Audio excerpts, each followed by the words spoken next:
औज़ुबिल्लाहि मिनश्शैतानिर्रजीम बिस्मिल्लाहिर्रहमानिर्रहीम। अल्लाहुम्मा सल्लि अला मुहम्मदिन व अला आलि मुहम्मदिन कमा सल्लैता अला इब्राहीम व अला आलि इब्राहीम इन्नका हमीदुम मजीद। अल्लाहुम्मा बारिक अला मुहम्मदिन व अला आलि मुहम्मदिन कमा बारकता अला इब्राहीम व अला आलि इब्राहीम इन्नका हमीदुम मजीद। पहले तो मैं आप सभी लोगों से माफी चाहता हूं कि मैंने पिछले जुमा में यहाँ पर आके बयान नहीं दिया। मैं पिछले जुमा जो है मैं जहाँ पर काम करता हूँ, हमारे नाना जी के साथ जहाँ पर काम करता हूँ, वहां पर मैंने पिछले जुमा में बयान दिया था। तो उस बयान के अंदर मैंने शरीयत के मुताबिक बिजनेस कैसे करने चाहिए, यानी काम कैसा करना चाहिए, धंधा कैसा करना चाहिए, इसके बारे में मैंने उस बयान के अंदर बताया था। अगर आप में से सभी लोगों को अगर वो बयान सुनना है तो वो बयान आपको मेरे यूट्यूब चैनल पर अवेलेबल है, वहां पर जाकर आप वो बयान को सुन सकते हैं। और आज के बयान को शुरू करने से पहले मैं आप सभी लोगों से और अल्लाह से माफी चाहता हूं कि आज के बयान के अंदर जो भी मैं बातें बताने वाला हूं उनमें से कुछ बातों पर मैं खुद भी अमल नहीं करता हूं। तो अल्लाह ताला से मैं दरख्वास्त करता हूं कि अल्लाह ताला मुझे भी उन बातों पर अमल करने की तौफीक नसीब अता फरमाए। और सभी लोगों से माफी मांगने के बाद, अल्लाह ताला से दरख्वास्त करने के बाद मैं इस बयान को शुरुआत करता हूँ। तो अल्लाह ताला का बेइंतहा फजल हुआ, करम हुआ, एहसान हुआ कि अल्लाह ताला ने हम सभी लोगों को इस अजीम और शान मजलिस के अंदर बैठने की तौफीक नसीब अता फरमाई, इस अजीम और शान मजलिस के अंदर आने की तौफीक नसीब अता फरमाई। हदीस पाक के अंदर बताया जाता है कि अल्लाह ताला अपने बंदों को खुद चुनता है कि कौन सा बंदा मेरे दीन की बात सुनेगा, कौन सा बंदा मेरे रसूल की बात सुनेगा, कौन सा बंदा मेरी मजलिस के अंदर आके बैठेगा, कौन सा बंदा मेरी नमाज पढ़ेगा। ये सभी बातों को अल्लाह खुद लोगों को चुनता है। जिस तरीके से हम मेहमान चुनते हैं, किस मेहमान को घर के कार्यक्रम में बुलाना है, किस मेहमान को नहीं बुलाना है, उसी तरीके से अल्लाह खुद चुनता है अपने मेहमानों को। हम अल्लाह ताला के मेहमान हैं, इसलिए हम उस अजीम और शान जात के, उस पाक जात के मेहमान हैं कि जिसने सातों जमीन सातों आसमान को बनाया है, जिसने जिन्नातों और इंसानों को बनाया है, जिसने हर एक मखलूकात को बनाया है, तो उतने बड़े अजीम और शान पाक जात के अपन मेहमान है। इस बात के अपने को क्या रहना चाहिए, फक्र रहना चाहिए। और अपन अल्लाह ताला का क्या करना चाहिए, शुक्र अदा करना चाहिए। तो पिछले कुछ जुमाओं में अपने क्या चलो है बात, अभी 6 सिफात के ऊपर बात चालू है। 6 सिफात में से जो पहली सिफात है ईमान, इस ईमान वाली सिफात के ऊपर अपन बात कर रहे हैं। अभी 3 जुमा हुआ, हमने ईमान के ऊपर ही बात किया है। और ईमान इतनी बड़ी चीज है कि जिसके ऊपर अमल करने के लिए, ईमान को पक्का बनाने के लिए अपने सहाबियों ने 14 साल मुसलसल मेहनत की थी। और उन 14 साल के सामने अपनी ये 3 अठोड़े कुछ भी नहीं है। तो जब तक ईमान की पूरी बातें खत्म नहीं होंगी तब तक अपन ईमान पे ही बात करेंगे, और जब ईमान की बातें खत्म होंगी तब अपन नमाज की तरफ अपना रुख करेंगे। तो पिछले जुमा में हमने बात किया था कि कौन से 7 चीजों के ऊपर ईमान लाना जरूरी है, और उसके साथ साथ अल्लाह की अजीम और करीम जात के बारे में भी बात किया था। और अल्लाह ताला ने हम नाचीज इंसानों के लिए, हम नापाक इंसानों के लिए अल्लाह ताला ने क्या क्या किया है, उन बातों के बारे में भी हमने पिछले जुमा के अंदर बात किया था। तो आज के जुमा के अंदर अपन बात करेंगे कि एक मुसलमान कैसा रहना चाहिए, एक मुसलमान किसे कहते हैं अपन, है ना।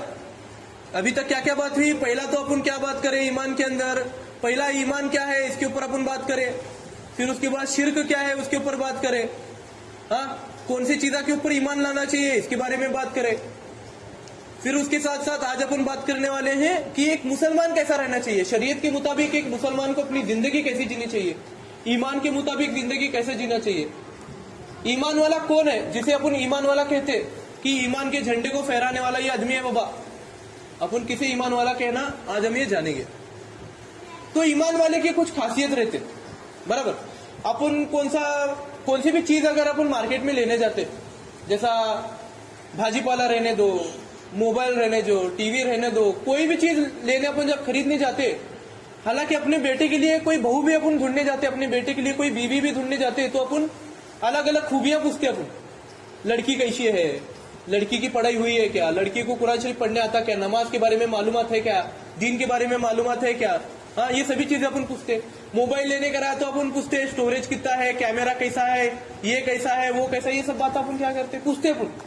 टीवी लेने का रहा तो अपन पूछते कलर है क्या, एचडी है क्या, हाँ खराब तो नहीं होगा ना, कितने साल चलेगा, हाँ सिंगल पेज पर चलती है क्या, 3 पेज पर चलती है, सब चीजें अपन पूछते। हाँ, भाजीपाला लेने के रहा तो भी अपन क्या पूछते पहला, सड़का है क्या देखते हैं, हाँ, कीड़े वो लगे सुनिए है क्या देखते हैं, किड़का है क्या देखते हैं, हाँ, ताजा है क्या बासी है वो भी देखते हैं अपन, है क्या नहीं। ये सभी चीजें देखने के बाद अपन तोल मोल के वो चीज खरीदी करते। तो अल्लाह ताला भी अपने बंदों को तोल मोलेगा नहीं कयामत के दिन। अपन जैसा अपन नाचीज बनते रहने के बाद भी अपन कोई चीज खरीदने से पहले, कोई चीज लेने से पहले वो चीज को अपन परखते, पहला जांचते परखते देखते उसकी खूबियां क्या है। वैसे अल्लाह ताला भी क्या करता, अपने ईमान वाले बंदे के अंदर वो खूबियां ढूंढते रहता हूं। एक अल्लाह ताला का एक स्टैंडर्ड फिक्स है कि वह ये आदमी मेरे जन्नत के अंदर अगर उसे जाने करेगा तो ये बात उसके अंदर है ना।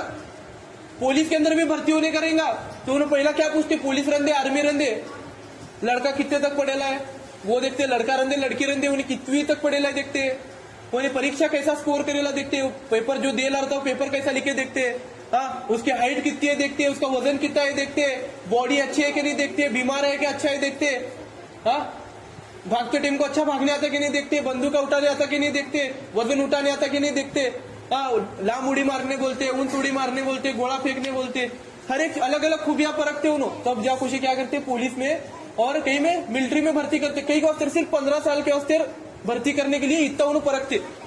कितने पुलिस वाले की ड्यूटी कितनी रहती, 10-15 साल, ज्यादा से ज्यादा 20-25 साल की ड्यूटी रहती है उसकी, और उतने के लिए उसे इतना सारा जांच परखते, उसे एक एक दिन डालते, एक एक के लिए परखने।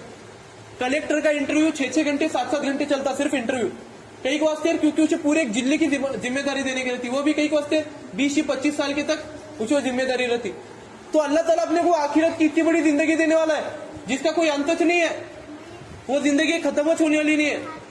दुनिया की जिंदगी खत्म होने वाली है, दुनिया की जिंदगी खत्म होने वाली है, लेकिन आखिरत की जिंदगी कभी खत्म नहीं होने वाली है। जब एक इंसान एक सादी सी नौकरी के लिए इतना फर्क था, एक सब्जी भाजी को इतना फर्क था, एक मोबाइल को एक टीवी को लेते हुए इतना फर्क था, तो अल्लाह ताला उस आखिरत की जिंदगी को देने से पहले परखेगा नहीं कि अपने को। या अल्लाह जो दुनिया में अपने को भेजे ना 60 साल 70 साल 100 साल 150 साल 200 साल जितनी भी उम्र है अपनी, वो उम्र के अंदर अल्लाह ताला अपने को यह परखने के वक्त भेजेला। बस अल्लाह क्या करने गया, अपने को परखने के। बाबा अपन कैसा एक बड़ा गाड़ा आता है, उसके अंदर सब टमाटे रखे रहती है, अपन एक एक एक एक एक एक टमाटर चुनती अच्छा लगे जैसा। तो क्या है, ये दुनिया जो है गाड़ी की तरह है, और उसके अंदर अपन सब जो है टमाटे ही। अपने में कुछ सड़का टमाटर रहता, कोई किड़का टमाटर रहता, कोई छोटा टमाटर रहेगा, कोई सादा अच्छा टमाटर रहेगा, कोई बासी टमाटर रहेगा, कोई ताजा रहेगा, कोई चमकदार रहेगा, किसी को मट्टी लगे रहेंगी। अपन क्या ही ये सब अपन टमाटे जैसे ही, भाजी पाले जैसे ही, मोबाइल जैसे ही, अपन खुद क्या ही वैसे ही। तो अल्लाह ताला क्या करने के, देख परख को सब चीजा में से अपने को उठाने के एक एक एक एक करके। तो क्या करने के उन्हें इतना टाइम दे रहा है। अल्लाह क्या करते हैं, 60 साल के अंदर अपने को एक टमाटर चुनने 1 सेकंड लगता, तो वो 60 साल अल्लाह के लिए 1 सेकंड से भी कम है। तो अल्लाह ताला क्या कर रहा है, एक एक करके अपने को उठा रहा। बस क्या ये आदमी जन्नत में जा सकता है, ये आदमी जहन्नुम में जा दे। किड़का टमाटर बाजू फेंकते, अच्छा टमाटर उठाते, सड़का टमाटर बाजू फेंकते, अच्छा टमाटर उठाते, मट्टी लगे से टमाटर बाजू फेंकते, अच्छा टमाटर उठाते। वैसा अल्लाह क्या करने के, ये 60 साल की जिंदगी के अंदर अल्लाह क्या देखता है, ये बंदा हाँ बाबा ये अच्छा है, चलो इसे जन्नत में डालेंगे। अरे ये क्या यार, इन्हें क्या तो नहीं करा, चलो इसे जहन्नुम में डालेंगे। कभी कभी अपन गलती से क्या करते, मट्टी वाला भी रहा तो अपन उसे साफ करके अपने पलड़े में डालते, अल्लाह वो भी करने के। अल्लाह क्या करता, आदमी गंदगी में भी रंधे, गुनाहगार रंधे, फिर भी अल्लाह ताला क्या करता, अपने हाथों से साफ करता और अपनी रहमत से उस इंसान को जन्नत में डालता। जिस तरीके से अपन एक मट्टी लगे तो टमाटे को बाजू में काट को अपने इसमें लेते। कभी कभी अपनी माँ भाना क्या करती है, टमाटे अगर कम रहे, भाजीपाला अगर कम रहा तो उसमें से क्या करती, सड़के भी टमाटे लेती, रंधे वो आधा टमाटर काट को फेंकने आते हैं, आधा टमाटर लेने आते। वैसा चलना भी क्या करने के, सड़के भी टमाटे लेते हैं, अच्छे भी टमाटे लेते, सब लेते, लेकिन बाद में क्या करते अपन, वो सड़के टमाटे के सड़े स्वभाव को फेंकते। तो अल्लाह ताला क्या कर रहा हूँ, गुनाहों को भी साफ कर रहा हूँ। तो अपन जो भी दीन की बातें है ना, उसे अपने रेगुलर जिंदगी के साथ जोड़ना अपन।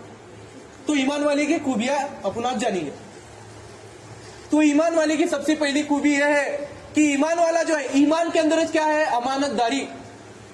एक ईमान वाला आदमी मतलब वो अमानतदार रहना फिक्स। ईमान वाला यानी अमानतदार। अमानतदार मतलब क्या रहता, धोखा नहीं देने वाला। आमीन जो रसूल सल्लल्लाहु अलैहि वसल्लम थे, हमारे दोनों, हम सभी लोगों के आका, दोनों जहानों के आका रसूल सल्लल्लाहु अलैहि वसल्लम जितना बड़ा अमानतदार कयामत के दिन तक पैदा नहीं होगा, या फिर उनसे पहले भी कोई नहीं था जितना उन्होंने अमानतदार थे। क्या रहना एक मुसलमान? अमानतदार रहना। एक मुसलमान की सबसे बड़ी खूबी क्या है? अमानतदारी, ईमानदार, अमानतदार।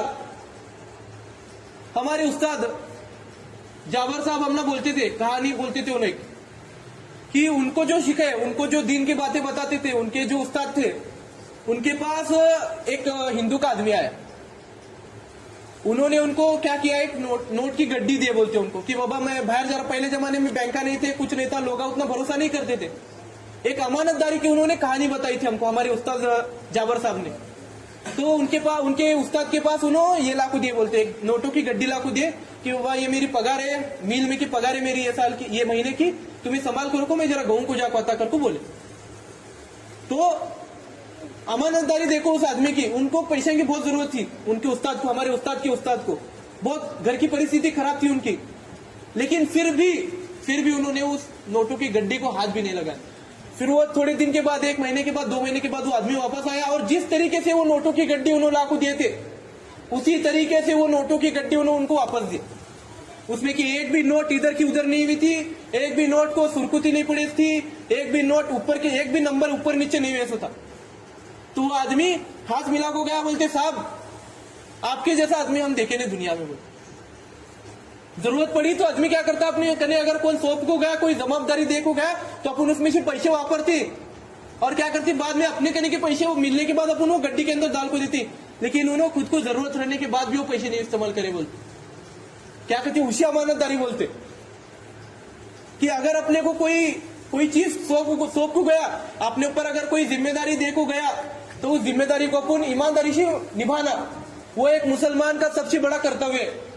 मुसलमान यानी अमानतदार, कि अपने पास अगर कोई जिम्मेदारी होगी, कोई अपने ऊपर अगर जिम्मेदारी दिया होगा, वो पैसे की रंदे, प्रॉपर्टी की रंदे, जायदाद की रंदे, अपने छोटे भाइयों की रंदे, अपनी बीवी बच्चों की रंदे, अपने माँ बाप की रंदे, हर एक जिम्मेदारी को जो इंसान ठीक से निभाता, वही इंसान इस ईमान वाला है, वही इंसान अमानतदार है।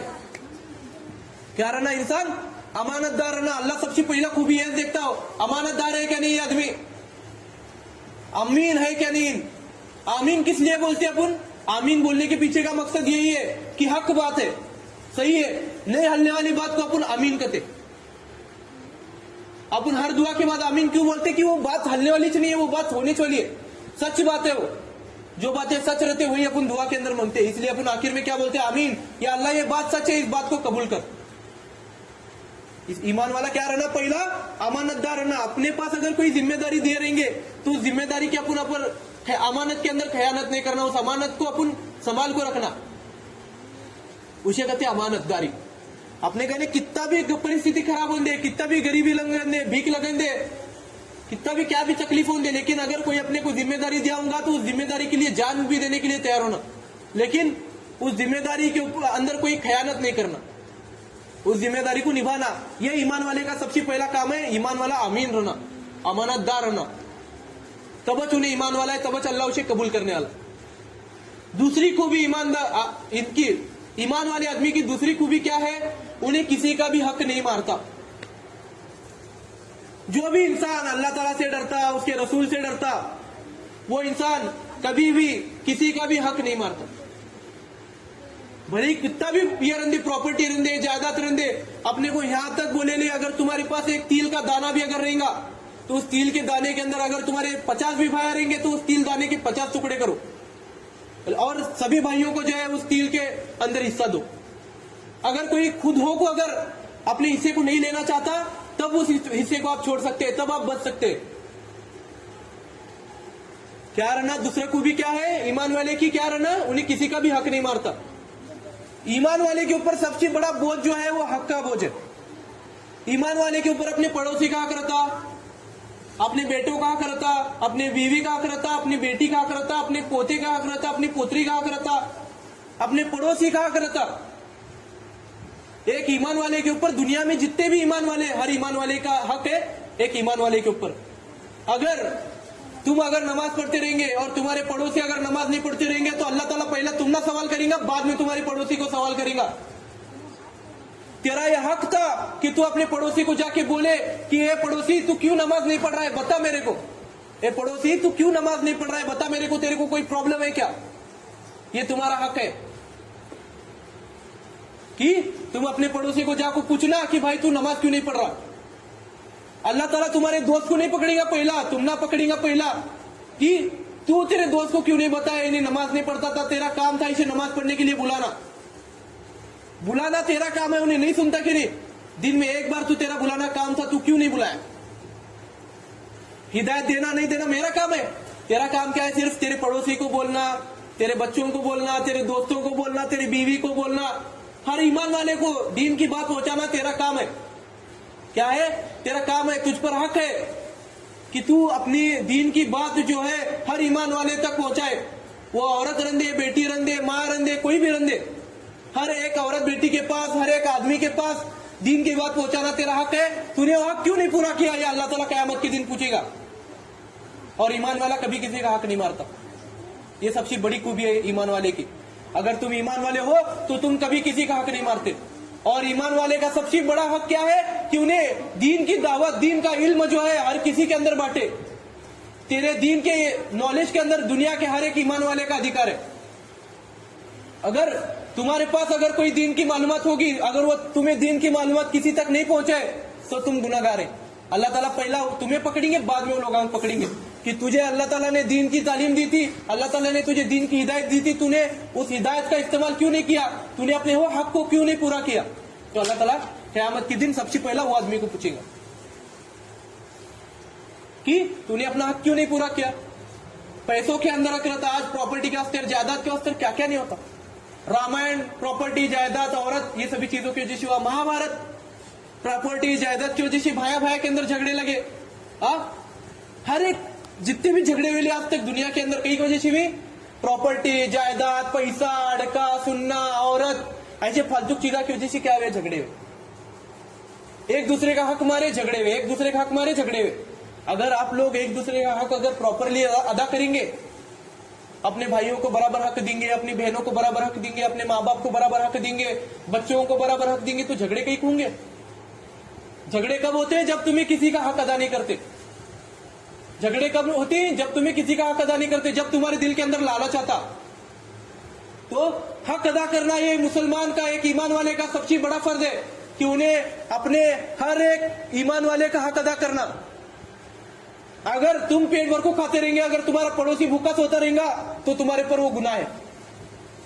अगर तुम पेट भर के खाते रहेंगे, तुम्हारा पड़ोसी भूखा सोता होगा तो तुम्हारे ऊपर गुनाह है, क्योंकि तुम्हारा हक है कि तुम उस पड़ोसी को खाना खिलाओ। अल्लाह के फजल से तुम उस पड़ोसी के लिजा को दो, से खाना बनेगा, ये तुम्हारा क्या है, हक है। अगर तुमने एक भी हक, तुम्हारा यहां तक की बोले नहीं कि तुम्हें जो जानवर पालते हैं, कुत्ता, बिल्ली, भेड़, बकरी, हर एक चीज का हक है। अगर तुम उस जानवर का हक अदा नहीं करेंगे, उस भेड़ बकरी का अगर हक अदा नहीं करेंगे, तो कयामत के दिन हर जानवर, हर भेड़ बकरी तुम्हारे आंख पर से चलाई जाएगी। तुम मरोगे फिर से चलाई जाएंगी, तुम मरोगे फिर से चलाई जाएंगे, क्योंकि तुमने उनका हक अदा नहीं किया। जानवरों का हक अदा करना मतलब उनको टाइम पर खाना खिलाना, टाइम पर पानी पिलाना, ये जानवरों का हक है। जानवरों का सदका देना, ये जानवरों का हक है। अगर तुम्हारे पास जानवर है तो उनका सदका दो कि बाबा ये जानवर है, इतना इनकम मिलती है, इनकम में से मैं इतना सदका देता। सोना चांदी का हक है। अगर तुम्हारे पास सोना चांदी रहेगा, तुम्हारे पास जायदाद प्रॉपर्टी रहेंगी, तो उनमें से कितना पैसा निकलता, उसका हक अदा करना। तुम सदका देके उनका हक अदा कर सकते। माँ बाप का हक अदा करने का कैसा है, माँ बाप की सेवा करो, माँ बाप को उल्टा मत बोलो।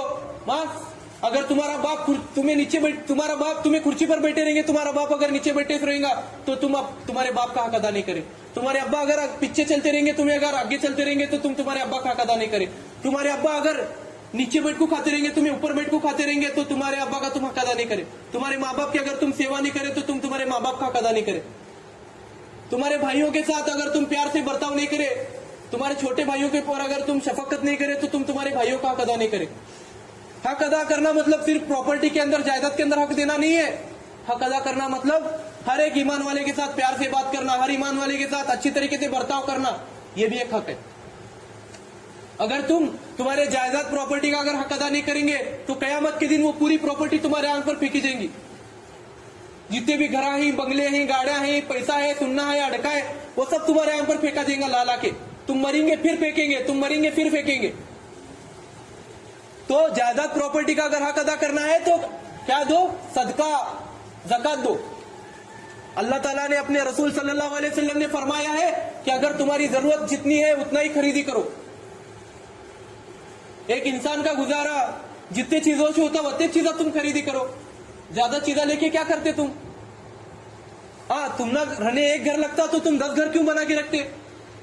अगर तुम्हारा घर अगर एक गाय से चलता होगा तो तुम 100 गाय क्यों लेके रखते? अगर तुम ना धंधा करने का तो धंधे के लिए रखो, शो ऑफ करने के लिए मत रखो। अगर तुम्हारा एक घर से अगर काम चलते है तो तुम 10 घर क्यों बन रहे? अगर तुम्हारे घर के अंदर 4 लोग आए तो 4 खोले बस होते, तुम 50 खोले क्यों बन रहे? ये भी क्या है? हक नहीं है, तुम हक अदा नहीं कर रहे तुम। ये भी हक मारे जैसा होता। तो क्या है, जितनी जरूरत है उतनी चीजों को इस्तेमाल करना, ये भी एक मुसलमान के ऊपर सबसे बड़ा हक है। रसूल सल्लल्लाहु अलैहि वसल्लम ने अगर चाहे होते तो पूरी दुनिया पर उन्होंने राज करे होते, लेकिन उन्होंने नहीं चाहे। तो पहला क्या है, मुसलमान अमानतदार रहना, दूसरा उन्हें हक अदा करना, सब लोगों का, हर एक का उन्हें हक अदा करना, किसी का भी हक नहीं मारना।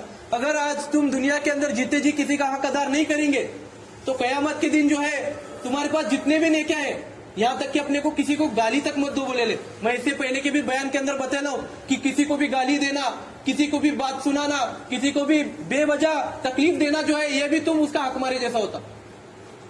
किसी को भी बेवजह तकलीफ देना, वो चाहे इंसान रंदे जानवर रंदे, तो भी तुम क्या करे, उसका हक मारे। और कयामत के दिन हर एक चीज का तुम्हें हक अदा करना है।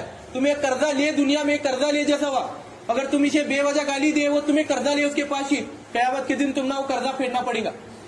क्या करना पड़ेगा उन्हें कयामत के दिन तुम्हारे कहने से, अल्लाह इन्हें मुझे नाहक गाली दिया था, मुझे इसके इतने नेकिया होना, या अल्लाह इन्हें मेरे 1 रुपया लिया था, 1 रुपया दिया नहीं, मुझे इसके इतने नमाजा होना, या अल्लाह इन्हें इसके पास ये दीन की मालूमात थी, इन्हें मुझे दीन की मालूमात नहीं दिया, मुझे इसके इतने हज होना। उन्हें कुछ भी मांग सकता अल्लाह के पास से, तो तुम्हें कहां देंगे? अपने को मालूम है अपने कितनी नमाजा कबूल हो रहे, अपने को मालूम है अपने कितनी इबादत कबूल हो रहे। तो किसी को भी नाहक तकलीफ देना भी जो है ये गलत बात है। मुसलमान पहला अमानतदार रहना, दूसरा क्या रहना, उन्हें किसी का भी हक नहीं मारना। मुसलमान की तीसरी सबसे बड़ी खूबी क्या है, उन्हें बेवजह झूठ नहीं बोलता और बेवजह किसी की कसम नहीं खाता। मुसलमान की सबसे बड़ी खूबी क्या है, उन्हें बेवजह झूठ नहीं बोलता और बेवजह किसी की कसम नहीं खाता। एक मुसलमान के ऊपर हराम है कि वह झूठी कसम खाए, एक मुसलमान के ऊपर हराम है कि वो किसी की भी झूठी कसम खाए। अपने अंदर कसम खाना एक गलत बात है, गुनाह है। अब ऐसे बैठे जगह माँ की कसम खा रहा, मैं ये काम नहीं करे, तुम्हें करे रहते लेकिन तुम्हें तुम्हारी माँ की झूठी कसम खा रहे। मैं अल्लाह की कसम खाता, मैं ये काम नहीं करे लेकिन तुम्हें गलत काम करे रहते। कसम तब तक मत खाओ बोले ले जब तक किसी के जान के ऊपर नहीं बनी लिए। अगर तुम कसम नहीं कहेंगे तो ये आदमी मरेगा, अगर तुम कसम नहीं कहेंगे तो आदमी का नुकसान होगा, एक ईमान वाले का नुकसान होगा। तब अपने रसूल क्या बोले, तब तुम कसम खाओ। किसी के अच्छे के लिए खाई हुई कसम जो है वो सवाब के अंदर जाती, और हक ना खाई ली जो कसम है वो गुनाहों के अंदर जाती। तो अपने अंदर झूठी कसम खाना जो गलत बात है, कसम खाने के लिए मना करेले, अपने को सख्त मना ही करेले कि एक मुसलमान जो है जब तक किसी की भी जान पर नहीं बने फिरती बात, जब तक किसी की मौत होने वाली नहीं है, किसी का नुकसान नहीं होने वाला है, तब तक तुम कभी भी किसी की भी कसम मत खाओ। तो अपन जब भी कसम खाएंगे तो अपन सोच समझ को कसम खाना कि अपन ये कसम खाने के पीछे कॉन्सिक्वेंसेस क्या होंगे, इसका परिणाम क्या होगा लोगों के ऊपर, अपने दीन के ऊपर क्या परिणाम होगा, इस बात को अपन क्या करना, सोचना कि अपन कसम नहीं खाना। एक ईमान वाला कभी भी झूठी कसम नहीं खाता। वो माँ बाप की रंदे, भाइयों की रंदे, बच्चों की रंदे, कुरान शरीफ की रंदे, उसके साथ साथ अल्लाह की रंदे, रसूल सल्लल्लाहु अलैहि वसल्लम के रंदे, कोई भी किसी की भी कसम खाने से पहला सोचना कि ये बात जो है ये हक बात है या गलत बात है। अगर हक बात रहेंगी तो तुम अल्लाह ताला की भी अगर कसम खाएंगे तो अल्लाह ताला उस कसम को जो है इस्तेमाल करेगा, ढाल की तरह इस्तेमाल करेगा उस आदमी के लिए। अगर तुम एक गलत बात के ऊपर अगर उस कसम को इस्तेमाल करेंगे तो वही कसम वो फांसा बनेगा जो तुम्हें एक दिन जहन्नुम के अंदर लटका दिया जाएगा उस फांसे से। क्या करेगा, अगर तुम हक की बात के लिए अगर कसम खाएंगे तो वो हक बात की जो कसम है कयामत के दिन तुम्हारे ढाल के लिए काम आएंगी।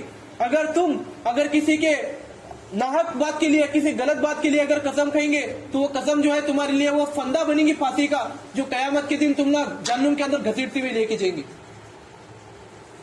और उसमें से दूसरा पार्ट क्या है कि एक मुसलमान झूठ नहीं बोलता। इस बात पर तो सब जना को मालूम है कि अपन उठते बैठते सोते जागते हर बात पर अपन झूठ बोलते रहते। दुनिया में ऐसा कोई इंसान नहीं है जिसने अभी तक एक बार भी झूठ नहीं बोला हो। है यहाँ कौन तो है क्या?